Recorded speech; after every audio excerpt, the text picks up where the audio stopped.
Welcome back to Key of Clarity Tarot. If you're here, there is a message here for you. You're not here by accident. So take what resonates, leave the rest behind. This is a timeless reading, so it finds you whenever it is meant to find you. I went ahead and pulled from the Rose Pocket Oracle first to get the themes of our reading. I pulled the Fertile Void, which we've gotten in the past 2 days. So the inner winter, rest, patience, and potency is coming strongly as a message from your creator, the spirit that runs through everything and the all that is.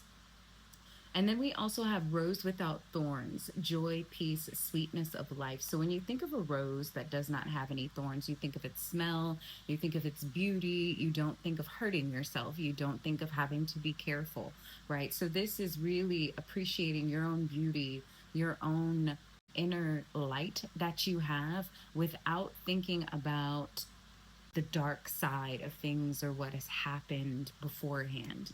And then we also pulled healing is happening. If I can pick this up with these nails, healing is happening. You are not broken. Trust the process. Healing is happening. You are not broken. Trust the process. So, what I am receiving from this for you is that you are still in the edges of your winter season, but you are learning to celebrate yourself a lot more. We found this yesterday as well with this 3 of Cups here. Really learning to celebrate your wins, really learning to celebrate your appreciation for yourself, looking in the mirror and saying, "Damn, I look good." Right? Just acknowledging how far that you have come within your own self. At the bottom of this spread here, we have the Knight of Cups, the King of Swords, and the Six of Swords. So you are moving into new territory, you are moving into new terrain, and you're moving yourself there. But you're moving yourself there while allowing yourself to have this respite, while allowing yourself, because this is you. You are pushing you into a new atmosphere with all of the knowledge that you have accumulated along the way. And as you do that, you move into your King of Swords energy. If you can see this here with this vision, you have the butterflies that are on top, and butterflies may be very significant for you right now. You might be seeing a lot of butterflies around you or just in your atmosphere. It is because you are transforming. It is because you are coming out of your cocoon. You're at the precipice of something new, and you're doing that with the clear insights that you have about who you are, what you would like to do, where you would like to go, what types of relationships you want around you, how do you want to feel in community, how would you like to be treated. All of this clarity of knowledge with this King of Swords energy is what is moving you through this Six of Swords energy. And then you have the Knight of Cups here. A Knight of Cups, I really do feel like you are moving into an abundance of opportunities that are coming your way, a lot of things that are going to be offered to you, but offered to you from the heart, offered to you from genuine sincerity, not offers that are quid pro quo or tit for tat or this for that. These are offers that are, I see you. I really admire who you are and I would love to work with you. And I may not know what that looks like.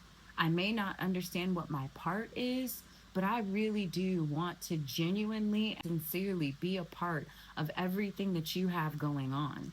On the outsides here, you have the Ace of Wands and the Three of Cups. And the Three of Cups I touched on already. Celebration. You're celebrating yourself. As you celebrate yourself, you are bringing in others who want to celebrate you too, mirroring that Knight of Cups. But then you also have this Ace of Wands, which is this brimming of new inspiration. The wands are the suit of fire. They're also the suit of spirit. It's what runs through you. It's what ignites you. And so you have this new ignition coming on through you that is feeling like it is bursting at the seams. It's like, oh, I like this, I like that, I want to do this, I want to do that. And you're not just thinking about it. You may have had times in your life where you're saying you've always had good ideas, right? And this may be true, but you're now in a space where, because you are at the end of the fertile void and you're in the liminal space between the fertile void and the bloom, you are in a space where you can put action behind it. You're no longer having ideas and then your body is having to process through, but this happened the last time, or I don't know if it's going to work out. Your body isn't having to fight through your fears as much anymore.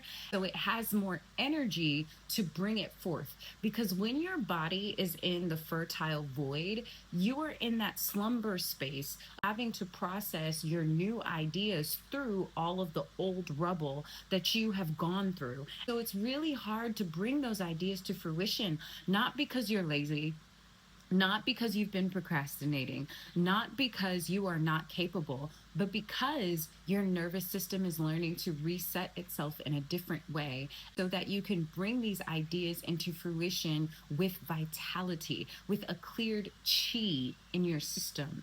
Really learning to harness your inner chi, your inner ace of wands, to push these ideas into the forefront. Now, on the top portion, right, we have the Hermit and the Hanged Man. You are not only channeling your inner light, you are also, what's the word that I want to use? You are also inverting yourself. If you've ever done an inversion, so an inversion means that your head is actually below your heart. That's what an inversion is. An inversion is if you have ever tried to just touch your toes, let your arms hang as you touch your toes. That's an inversion. If you've never done it before, I highly suggest to do it. Because what you're doing is you're allowing your blood to flow differently within you, circulating differently within you, understanding the ideas that are circulating differently within you. As you hang here in suspension, you are starting to feel yourself from a different perspective. You're starting to feel your phalanges and your fingers tingling differently, your toes tingling differently, feeling a different vitality move through you. But you're doing that because you are going within to your own inner light, your own inner lighthouse. And then you are summoning these offerings, these two knights here. You have this Knight of Pentacles as well as this Knight of Cups energy. So not only do you have your summoning, you are conjuring through your inner light people to find you so that you are receiving offerings from the heart, but you're also receiving offerings in this tangible 3D reality, offerings that have monetary value, offerings that see your monetary value more than just, I want to help you, but I want to help you and I have these resources that can get you there. I want to help you and I also have this money that I want to invest into you. Because at the bottom of the decks, you have the 10 of Pentacles and the Death card. You are moving out of the tangible earth realm that you've been in. You're moving into a new cycle of abundance. You're moving into a new cycle of abundance. I want that to be your affirmation that is coming through very clearly. Say it with me. I am moving into a new cycle of abundance. Actually, Spirit is correcting me because you're not moving into it. I am in a new cycle of abundance. I am in a new cycle of abundance. I am in a new cycle of abundance. This is your reading. Please claim it in the comments if you feel that this belongs to you, or claim it in your heart. As always, this is Key of Clarity, and I'll see you on the other side.